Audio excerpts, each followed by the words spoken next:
So what you can also do is you can go around and remix out music inside of Adobe Premiere Elements. So to do that, I'm going to go around and double click right here, and I'm going to go around onto the audio section, and here you can see that there's different music right here.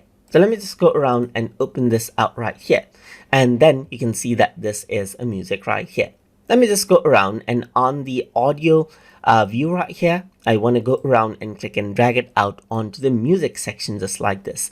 And you can see that the music has a certain length. It has a length of about 1 minute 39 seconds right here.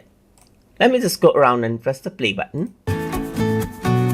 You can hear out that that is the music. And if you want to resize out the music, as long as it is in the music layer, you get this option right here. That is for remixing music.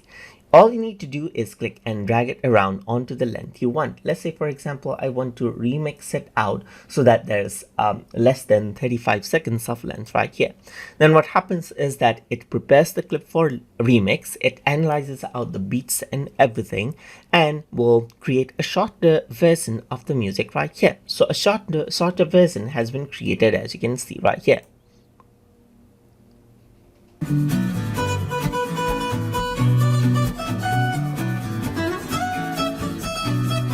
So it remixed out the music.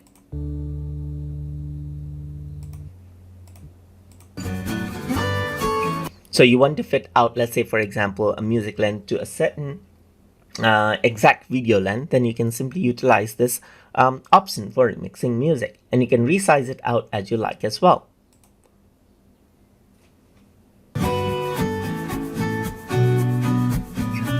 So that is what you have. That is how you can work around with remixing of music inside of Adobe Premiere Elements. So I hope you guys learned something as always.